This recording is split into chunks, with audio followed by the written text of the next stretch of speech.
हर हर महादेव दोस्तों। सुबह के 6 बजे हैं। जैसे ही कमरे से बाहर निकले, हवा में एक ठंडक के साथ एक अलग ही ऊर्जा थी। कोई ट्रैफिक नहीं, कोई शोर नहीं, बस हिमालय की गोद में बाबा के द्वार की ओर बढ़ते कदम। हम इतने भावुक और बेसब्र थे कि भूल ही गए कि लाइन में भी लगना है। बस सीधा बाबा के मंदिर की ओर निकल पड़े, जैसे कोई बुलावा मिला हो। जैसे ही मंदिर के परिसर में कदम रखा, हवा में घुली घंटियों की आवाज, हरियाली से ढकी चोटियां की गोद में खड़ा शिव मंदिर और वहां बैठे हजारों श्रद्धालु, वो दृश्य स्वर्ग जैसा लगा। मन ने कहा, यही वो जगह है जहां आत्मा को शांति मिलती है। जल्दबाजी में एक पंडित जी से बात की और हमें गर्भगृह में प्रवेश कर अभिषेक करने का सौभाग्य मिला। शिवलिंग पर जल, बेलपत्र और अक्षत चढ़ाए। आंखें खुद ब खुद नम हो गई। 8 बजे बाबा के साक्षात दर्शन हुए और ऐसा लगा जैसे अंदर कोई बोझ था, वो वहीं उतर गया। मंदिर के बाहर आकर हम चुपचाप मंदिर के सामने ही चबूतरे पर बैठ गए।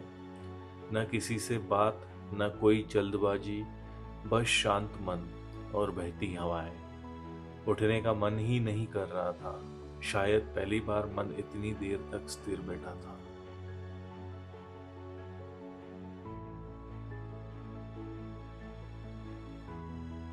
इसके बाद हम बढ़े भीमशिला की ओर।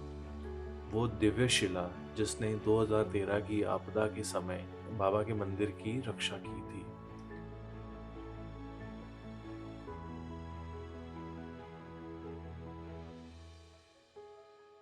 वहां एक अघोरी बाबा से आशीर्वाद लिया और उन्होंने हमें अमृत जल भी भरवा दिया, जो बाबा के पास से ही बहती धाराओं से लिया गया था, शुद्ध और पवित्र। फिर पहुंचे उस स्थान पर जहां भारत के महानतम संत श्री आदि गुरु शंकराचार्य की विशाल प्रतिमा विराजमान है। ऐसी मान्यता है कि द्वापर युग में महाभारत के पश्चात पांडवों ने अपने पापों को प्रायश्चित करने के लिए भगवान शिव की तपस्या की थी। तब शिव जी ने यही केदार क्षेत्र में बैल रूप में प्रकट होकर उन्हें दर्शन दिए थे।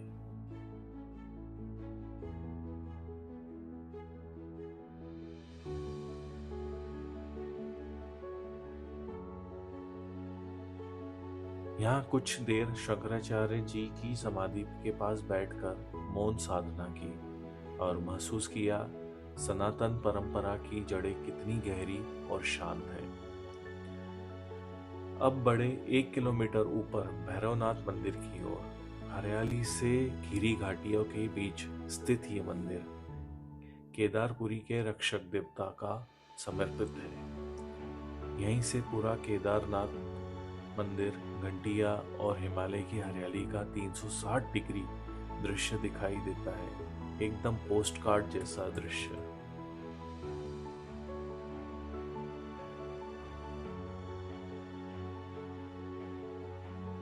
रास्ते में मिला अलवर राजस्थान वालों का लंगर, जहां गर्मा गर्म दाल चावल और मीठा परोसा जा रहा था। कहते हैं इसी लंगर से भोजन के बिना केदारनाथ की यात्रा अधूरी मानी जाती है।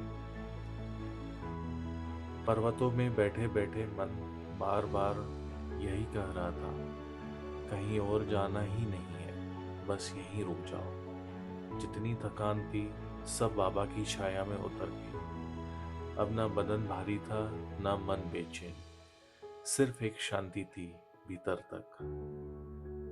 तो दोस्तों, ये था हमारा आज का एपिसोड।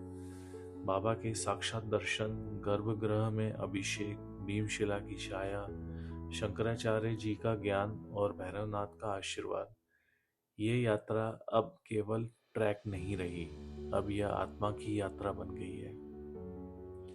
अगला एपिसोड और भी खास होगा जब हम उतरेंगे नीचे गौरीकुंड की ओर और फिर निकलेंगे अपने अगले पड़ाव बद्रीनाथ धाम के लिए। तब तक के लिए लाइक, शेयर, सब्सक्राइब करें और कमेंट करके बताएं आपका मन कहाँ सबसे ज़्यादा जुड़ गया। तब तक के लिए हर हर महादेव।